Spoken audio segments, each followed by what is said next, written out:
We talked about the two exchange rates in a recent video. However, at that time, the channel did not realize how serious the issue was or is. If you listen carefully to this longer than usual video, you will understand why this is happening, even though using the dollar in transactions in Iraq was suspended as of January 1, 2024. You will also learn why and how the US Federal Reserve has taken certain actions to de-dollarize Iraq. The Federal Reserve has suspended service to a number of Iraqi banks, meaning they cannot receive dollars under any circumstances. Regardless of what you learn from this documentary report, Iraq's banking system has improved significantly, at least enough for a few global bankers to support the Iraqi dinar for global inclusion. The three reasons why Iraq has two exchange rates are: there is a high demand for US dollars in countries like Iran and Syria, where local currencies have significantly devalued. Entities in these countries are desperate to obtain dollars, which are accepted everywhere and difficult to trace. The excessive demand for US dollars internationally is driven by several factors. The Iranian rial has lost 75% of its value due to sanctions from the US and other nations. The Syrian pound has lost 99% of its value primarily due to the ongoing civil war. These significant devaluations have led entities in Iran and Syria to seek more stable currencies like the US dollar. There is a particular demand for physical US dollars or paper currency, rather than electronic funds transfers. Physical dollars are preferred because they are accepted everywhere and are impossible to trace, making them more desirable for transactions that may need to avoid scrutiny. Cheaper source of dollars in Iraq. Due to these devaluations and economic instability, Iran and Syria find it more feasible to obtain dollars from Iraq. The Iraqi market offers a cheaper source of dollars requiring fewer real resources than other regions. These factors collectively create a significant international demand for US dollars, which impacts Iraq's exchange rate dynamics by increasing the pressure on its currency system and contributing to dual exchange rates. Internal demand for dollars.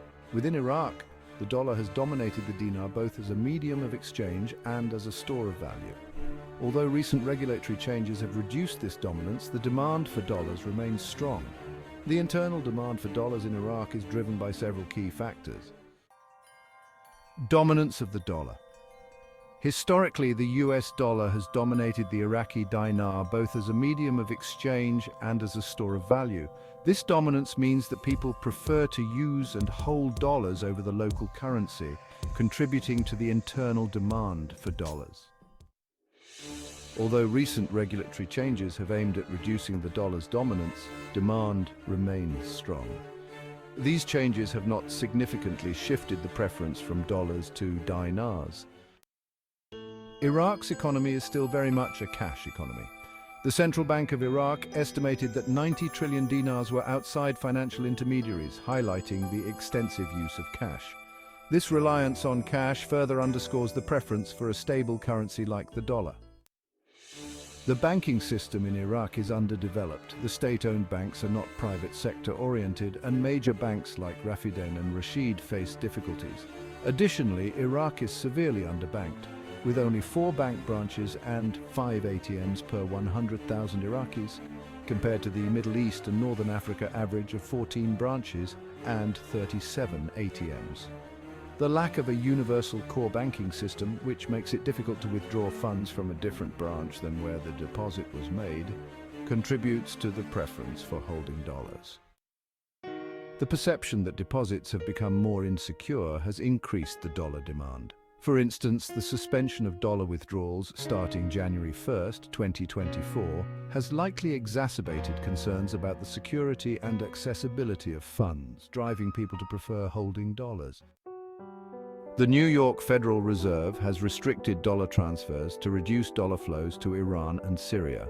They have also excluded over 24 Iraqi banks from transactions, which has increased the complexity and demand for dollars in Iraq.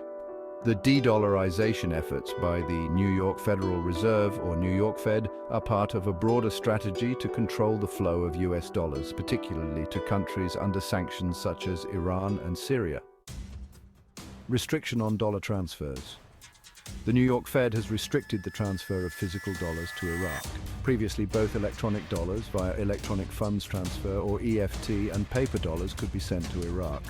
Now, the New York Fed primarily allows only electronic transfers while restricting the shipment of actual paper dollars. Exclusion of Iraqi banks. Over 24 Iraqi banks have been excluded from doing transactions with the New York Fed.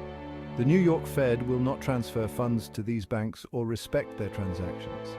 This exclusion is part of the effort to control the flow of dollars and reduce the likelihood that they will end up in countries like Iran and Syria. Objective of de-dollarization. The primary goal of these restrictions is to reduce dollar flows to Iran and Syria.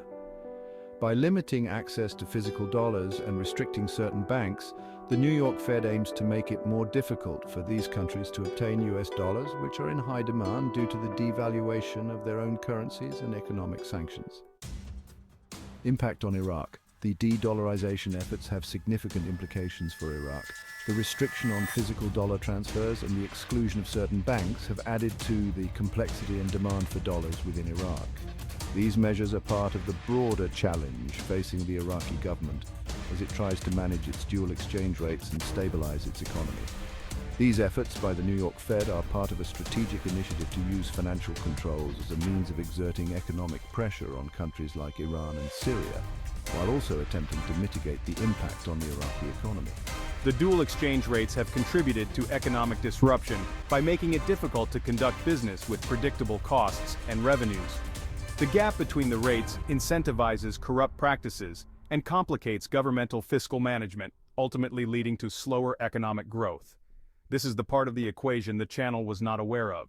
The dual rates present ongoing economic stability, growth, and governance challenges.